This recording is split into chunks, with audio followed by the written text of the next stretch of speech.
ज्या ताजमध्ये कधी चहा प्यायचंही स्वप्न पाहिलं नाही, त्याच ताजमध्ये 26/11च्या रात्री सगळ्यात जास्त मी आणि माझ्या सहकाऱ्यांची वाट पाहिली गेली आणि तिथंच अतिरेक्यांशी 2 हात केल्यामुळं राष्ट्रपतींचं शौर्य पदक आम्हाला प्रदान करण्यात आलं.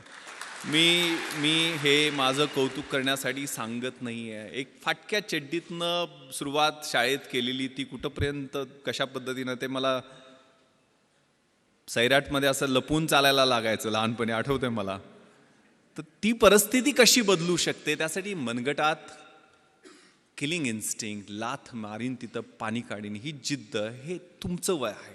त्या वयामध्ये तुम्ही आहात, क्रुशियल वयामध्ये आहात आणि ते मग साकार करण्यासाठी काय कर. मी एकटाच नव्हतो, मी माझ्या गावातनं एकटा नव्हतो. आमच्या गावातनं ज्यावेळेला मुंबईसारख्या 1.5 कोटी लोकसंख्येच्या शहरातनं एकही मुलगा IAS IPS आणि IFSमध्ये नव्हता, त्यावेळेला कोकरूडमधनं आमच्या छोट्याशा गावातनं आम्ही 3 जण IAS IPS आणि IFSमध्ये सिलेक्ट झालेलो होतो.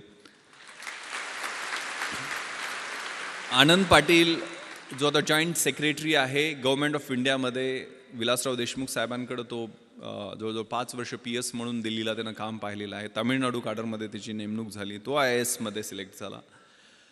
मी IPSमध्ये आता पश्चिम महाराष्ट्राचा IG म्हणून काम करतोय. 2 वर्षापूर्वी मी अमेरिकेला पोस्ट ब्लास्ट इन्व्हेस्टिगेशनचं ट्रेनिंग तिथल्या गव्हर्नमेंट ऑफ USAने आम्हाला बोलवलेलं होतं, ज्यांनी 26/11मध्ये चांगलं काम केलं. त्या ठिकाणी ट्रेनिंगला गेलो, त्यावेळेला न्यूयॉर्कला गेलेलो होतो. आपल्याला माहिती आहे सगळ्यात मोठं हे न्यूयॉर्क शहर आणि त्यातला सगळ्यात पॉश एरिया मॅनहॅटन, आणि मॅनहॅटनमध्ये सगळ्यात पॉश भाग म्हणजे टाइम्स स्क्वेअर, आणि टाइम्स स्क्वेअरला लागून 27व्या स्ट्रीटवरती इंडियन एम्बॅसीचं ऑफिस आहे. आणि तिथं मी त्या एम्बॅसीच्या ऑफिसमध्ये गेलो, त्यावेळेला 450-500 स्क्वेअर फीटच्या आलिशान ऑफिसमध्ये एक शेतकऱ्याचं पोरगं फर्स्ट सेक्रेटरी म्हणून त्या ऑफिसमध्ये बसलेला होता, सुगंध चौगले.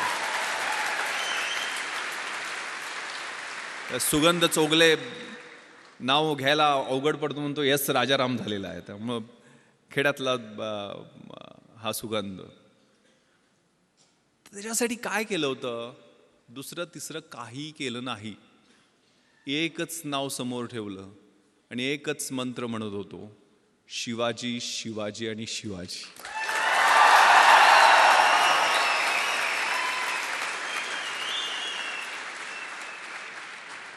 कुठेतरी व्हॉट्सअपवरती मला मेसेज आलेला होता की शिवाजी कुणाला म्हणायचं, जो 65 किलोची तलवार वागवतो त्याचं नाव वेसाजी, जो 2000 सैन्याशी एकटा झुंजतो त्याचं नाव बाजी, जो हात तुटला तरी शत्रूशी लढत राहतो त्याचं नाव तानाजी, जो 8 तासात घोडा दिल्लीवरून पुण्याला घेऊन येतो त्याचं नाव संताजी, जो शत्रूच्या छावणीत घुसतो आणि शत्रूच्या छावणीचा कळस कापून आणतो त्याचं नाव धनाजी, जो ढाण्या वाघाला एकटा सामोरे जातो आणि त्याला उभा फाडतो त्याचं नाव संभाजी, आणि या सगळ्यांना एकत्र घेऊन स्वराज्याचं नंदनवनाचं तोरण बांधतो त्याचं नाव शिवाजी.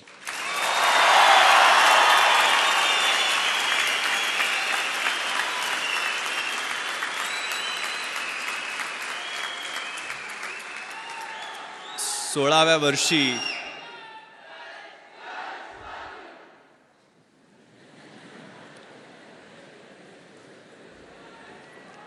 नुसत्या आरोळ्या नाही द्यायच्या, नुसत्या घोषणा नाही द्यायच्या, आतमधनं कणाकणामध्ये अगणित सूर्य शिवाजी नावाचे तयार झाले. तर ऑटोमॅटिक हा देश महासत्ता जो काही डॉक्टर APJ अब्दुल कलाम सरांच्या नावानं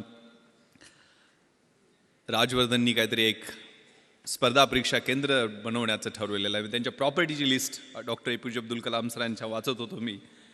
काय जाताना घेऊन गेले, ज्यांनी आम्हाला स्वप्न पाहायला शिकवलं. मंजिले उन्हीं को मिलती है जिनके सपनों में जान होती है, यूं ही पंख होने से कुछ नहीं होता, हौसलों से उड़ान होती है. तो हौसला, ती जिद्द, ती इच्छाशक्ती,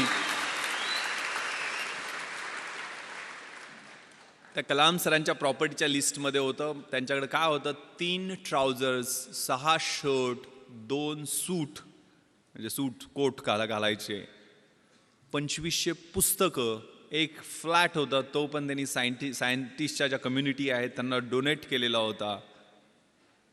TV नाही, फ्रीज नाही, वॉशिंग मशीन नाही, काही नाही आहे, परंतु 125 कोटी भारतीयांचं प्रेम आणि मन जिंकून ते निघून गेलेलं होतं.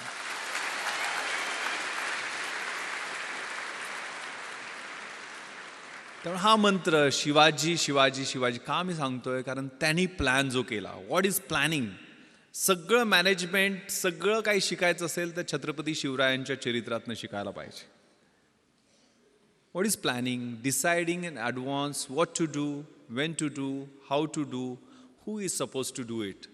कसं करायचं, काय करायचं, केव्हा करायचं, त्याचं नियोजन कशा पद्धतीनं करायचं, याला प्लॅनिंग म्हणतात. आणि प्लॅनिंगसाठी आपल्या समोरचं चॅलेंज कोणतं आहे, आपल्या समोरचं आव्हान कोणतं आहे, आपला ॲडव्हर्सरी कोण आहे, आपला शत्रू कोण आहे, परीक्षा समोर धरा. परीक्षेला समोर धरलं आणि एक सून झू नावाचा चिनी युद्धशास्त्रज्ञ आहे, त्यानं खूप छान विश्लेषण, आर्ट ऑफ वॉर नावाचा 511 बिफोर क्राइस्ट त्यांनी ग्रंथ लिहिलेला आहे, त्याच्यात त्यांनी विश्लेषण केलेलं आहे. If you know yourself, युद्धशास्त्रातलं हे तत्व आहे जे आपल्या आयुष्यामध्ये तेवढंच लागू पडतं. If you know yourself and if you know your enemy, you need not worry about the result of 100 battles.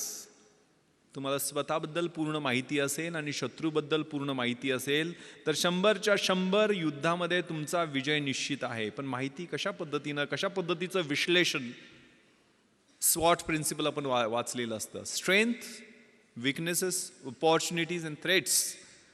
आपली बलस्थानं कोणती आहेत, आपली दुर्बल स्थानं कोणती आहेत, आपल्या समोरच्या संधी कोणत्या आहेत आणि आपल्या समोरचे धोके कोणते आहेत, याचं योग्य विश्लेषण स्वतःचं आणि शत्रूचं, म्हणजे परीक्षा असेल तर परीक्षेचं. सिलेबस कसा आहे, प्रश्नपत्रिका कशा येणार आहेत, गेल्या 10 वर्षातल्या कशा आहेत, पुढच्या कशा येऊ शकतील, सिलेबसमध्ये व्हॉट टू डू आणि व्हॉट नॉट टू डू, हे कशा पद्धतीनं करायचं ते तुम्ही ठरवता का, त्याच्यावर काम करता का, नियोजन करता का. आणि त्याच्यानंतर स्मार्ट पद्धतीने, व्हॉट इज स्मार्ट?